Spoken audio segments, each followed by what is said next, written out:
Hello friends, Kalrao School Halol presenting this video for standard 12th Commerce and Science Gujarati medium subject English.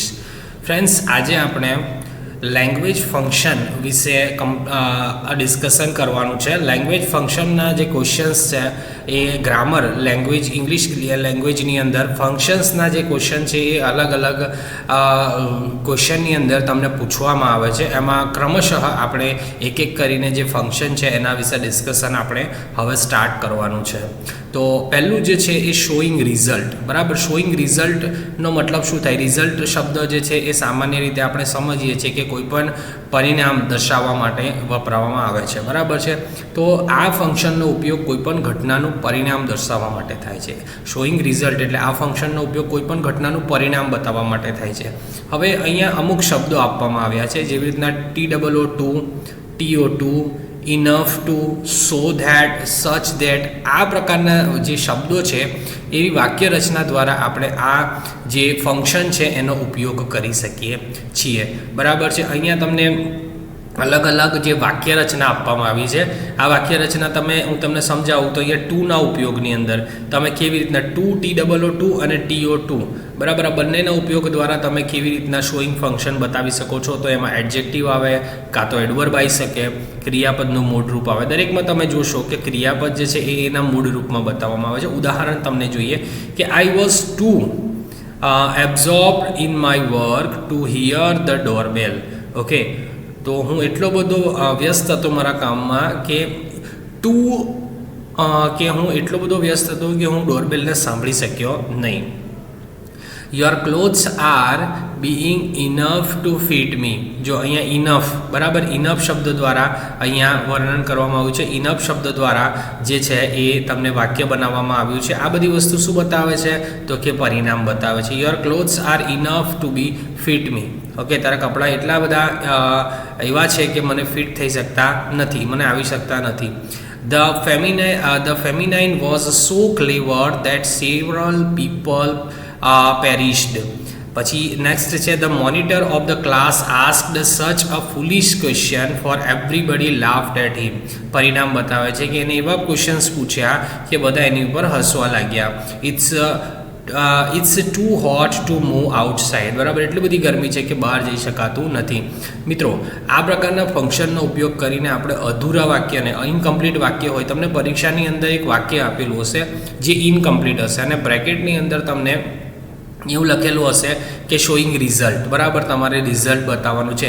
તો તમને અધૂરું વાક્ય જે આપવામાં આવ્યું હશે એનું પરિણામ શું આવી શકે છે એના વિશે તમે તમારા જે વાક્ય છે એ લખી શકો છો. એવું જરૂર નથી કે દરેક વિદ્યાર્થી જે હોય એનો આન્સર એક જ સરખો હોય. અલગ અલગ વિચારો પ્રમાણે તમારા આન્સર અલગ અલગ હોઈ શકે. ઉદાહરણ હું તમને સમજાવું. બરાબર, Mister Dave is too lazy. બરાબર, કેટલા લેઝી છે?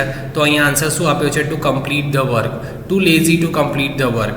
Too lazy to attend the office regularly. Too lazy to work regularly. બરાબર, એટલા આળસુ છે કે એ, બરાબર, કેટલા આળસુ છે એ તમારે બતાવવાનું છે. પણ અહીંયા 2 થી બતાવવામાં આવ્યું છે. બરાબર, the child is clever enough, એટલો બધો હોશિયાર છે to remember the poem. The child is clever enough to got the first rank into the exam. First rank into the exam. Mister Dave is so lazy. કેટલા lazy છે? That he can not complete the work. બરાબર છે. Money is such a powerful thing. Money એ બહુ જ powerful thing છે. બરાબર, that everyone. સચ પછી ધેટ. મેં તમને આ શબ્દો કીધા. બરાબર, આ શબ્દો તમારે હંમેશા માટે યાદ રાખવાના છે. આ બધા પેરમાં જ આવશે. બરાબર, ટુ છે, ઇનફ ટુ છે, સો ધેટ છે, સચ ધેટ છે. આ પ્રકારના જે શબ્દો છે એ તમને શોઈંગ રિઝલ્ટની અંદર પૂછાય છે. તો it is too hot. Too hot, તો ટુ જે શબ્દ હોય તો પછી તમારે ટુ લગાવવો જ પડે. બરાબર, ટુ મૂવ આઉટસાઇડ. એટલી બધી ગરમી છે કે તમે આઉટસાઇડ એટલે કે બહાર જઈ શકતા તો નથી. તો ફ્રેન્ડ્સ, મેં તમને કીધું કે આ જે શબ્દો હોય, આ શબ્દ ટુ હોય તો TO2 થી કરવું પડે, ઇનફ આપેલું હોય તો 2 થી કરવું પડે, સોથી આપેલું હોય તો ધેટથી કરવું પડે, સચ આપેલું હોય તો પણ ધેટથી કરવું પડે છે. તો આ શબ્દો જે છે એ મેં તમને અહીંયા ઉદાહરણો દ્વારા સમજાયા. તો મિત્રો, તમને આ જે પ્રેક્ટિસ માટે જે બીજા અમુક લેંગ્વેજ ફંક્શન આપવામાં આવ્યા છે એ તમારે નોટબુકની અંદર આ લેંગ્વેજ ફંક્શન લખી અને એની પ્રેક્ટિસ કરવાની છે, બરાબર છે. આન્સર તમારે તમારી જાતે બનાવીને લખવાના છે, બરાબર છે. જો અહીંયા સોથી પૂછેલું છે એટલે તમારે એટલું સમજી લેવાનું સો છે તો અહીંયા ધેટથી આગળ આવશે વાક્ય, બરાબર છે. તો તમારે એવી રીતના જે બી જેટલા બી વાક્યો છે એ પ્રમાણે તમારે ઉપરના નિયમ પ્રમાણે બધાનું જ એક જ વસ્તુ શોઈંગ રિઝલ્ટનું લખવાનું છે. 20 ઉદાહરણો છે, 20ની પ્રેક્ટિસ કરવાની છે. પછી બીજો લેંગ્વેજ ફંક્શનનો એક બીજો ભાગ છે, આ તો આપણે શોઈંગ રિઝલ્ટ વિશે જોયું. હવે છે talking about the people, place, thing in a relation to something. કોના વિશે વાત કરે છે? લોકો વિશે વાત કરે છે, બરાબર. જગ્યા વિશે વાત કરે છે, વસ્તુ વિશે વાત કરે છે, કોઈના સંવિધાનમાં, બરાબર છે. અહીંયા આ ફંક્શનનો ઉપયોગ કોઈપણ વ્યક્તિ, વસ્તુ, સ્થળ કે ચોક્કસ બાબત સાથેનો સંબંધ રજૂ કરવા માટે થાય છે. આ ફંક્શનનો ઉપયોગ શાના માટે થાય છે? કે કોઈપણ વ્યક્તિ હોય, વસ્તુ હોય, સ્થળ હોય કે ચોક્કસ બાબત સાથે શું સંબંધ છે એના માટે આ ફંક્શનનો ઉપયોગ કરવામાં આવે છે. હવે એના કયા કયા શબ્દો હોય તમને જનરલી આ પ્રકારના વાક્ય રચનામાં જોવા મળે છે? તો લાઇક છે, અનલાઇક છે, સચ એઝ છે, ધ સેમ એઝ છે, ડિફર્સ છે, ડિફરન્ટ ફ્રોમ છે, સિમિલર છે, અલાઇક છે. આ પ્રકારના જે શબ્દો છે તમે આ પ્રકારના વાક્ય રચનાની અંદર જોઈ શકો છો. તો આ શબ્દો જે છે એ મહત્વના છે, બરાબર છે. અહીંયા અલગ અલગ ઉદાહરણો જેવી રીતના ઉપર આપવામાં આવ્યા હતા એવી રીતના અલગ અલગ ઉદાહરણો આપવામાં આવ્યા છે. I show such a musician as could work the 15 hours a day. અહીંયા શું કરવામાં આવ્યું છે? કોઈ પણ વ્યક્તિ કે કેટલું કામ કરી છે કે મેં એવા મ્યુઝિશિયન જોયા છે કે જે 15 કલાક સુધી એક દિવસમાં કામ કરે છે. This is the same chapter as we have read in to the training. આ એ જ સેમ ચેપ્ટર છે, અહીંયા સંબંધ બતાવ્યો છે, બરાબર છે.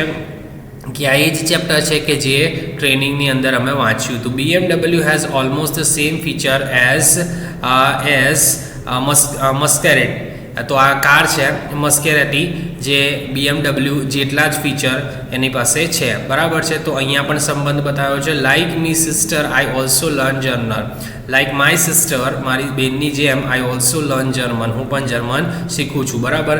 એની જેમ, બરાબર. કોઈ વસ્તુ સાથે, કોઈ વ્યક્તિ સાથે કે કોઈ સ્થળ સાથે શું સંબંધ છે એના વિશે અહીંયા અલગ અલગ વસ્તુ વિશે વાત કરવામાં આવી છે. જો અહીંયા બીજા અમુક ઉદાહરણો તમને આપવામાં આવે છે. ડૉક્ટર ચૌધરી વોઝ સચ અ હેલ્પફુલ પર્સન, બરાબર. Such a helpful person as help many people in મહિયાલ.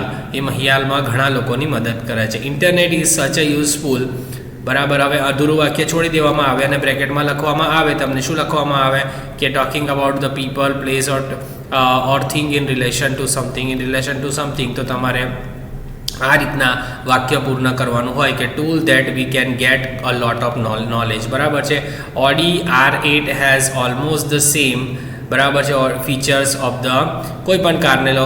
ઓડીના કમ્પેરમાં કઈ કાર અહીંયા લખવામાં આવી છે? મસ્કેરાતી.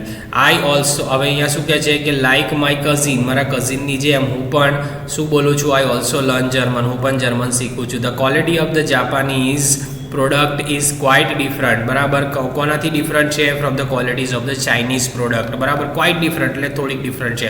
તો અહીંયા કોઈ પણ ફંક્શન્સ લેંગ્વેજની અંદર, આ ફંક્શન્સની અંદર તમને કોઈ પણ વ્યક્તિ, વસ્તુ, સ્થળ કે ચોક્કસ બાબત સાથેનો સંબંધ જે શું છે એના વિશે તમે લખી શકો છો. તો ફ્રેન્ડ્સ, આ પ્રકારનું એક્ઝામની અંદર તમને પૂછાય છે 1 માર્ક્સ માટે, બરાબર છે. એક્સરસાઇઝ નંબર 2ની અંદર અમુક ખાલી જગ્યા પ્રેક્ટિસ કરવા માટે આપી છે, હું તમને PDF થ્રુ મોકલાવવાનો છું, તમારે લખવાની છે, બરાબર છે. તો આ ગ્રામરનું જે એક્સપ્લેનેશન છે આ વિડીયોની અંદર આપણે 2 વસ્તુ લેંગ્વેજ ફંક્શનની અંદર શીખ્યા, શોઈંગ રિઝલ્ટ, અને બીજું શીખ્યા talking about the people, place, thing and relation to something, બરાબર છે. તો એના એક્ઝામ્પલ કયા કયા શબ્દો છે, મહત્વની વસ્તુ આ શબ્દો છે, બરાબર. આ શબ્દો તમારે ધ્યાનમાં રાખવાના છે. આ શબ્દો જ્યારે હોય ત્યારે તમે કેવી રીતના કયા શબ્દની સામે કયો શબ્દો રાખી અને વાક્ય કમ્પ્લીટ કરી શકો છો વિધાઉટ એની મિસ્ટેક, બરાબર, એ તમે કરી શકો છો. તો આ શોઈંગ રિઝલ્ટવાળું તો ખાસ આ પૂછાય જ છે દર વખતે પરીક્ષામાં, એટલે આ શબ્દો તમારે ધ્યાનમાં રાખી અને આ જે તે આપેલા ઉદાહરણો છે એની તમારે પ્રેક્ટિસ કરવાની છે,